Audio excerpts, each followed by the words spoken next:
ยังก่อบอกมาใหม่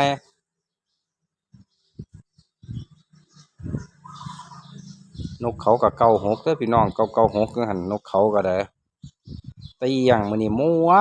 ว้าบอกมา82ตัวโลดจักสิเอาตัวใดมื้อเช้านะ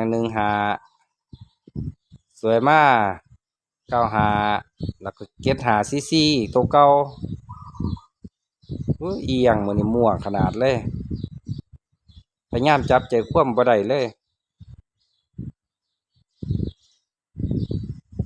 แล้วที่แน่ๆได้หยังเลยเป็นตัวพี่ตัวน้องเสียเงินบ่ไหวเด้อมึงนกเขามันแต่ว่านกเขาข้างเนี่ย996บ่996บ่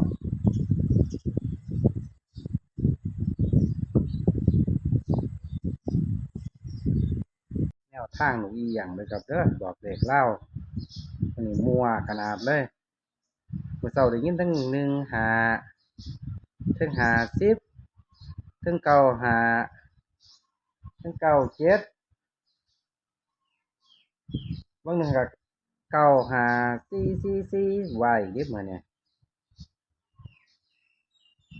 นั่น95444ที่บอกบัดเนี่ยโอ้ยมั่วคักมั่วมื้อนี้เลขจักจับจุดบ่ได้เลยเอียง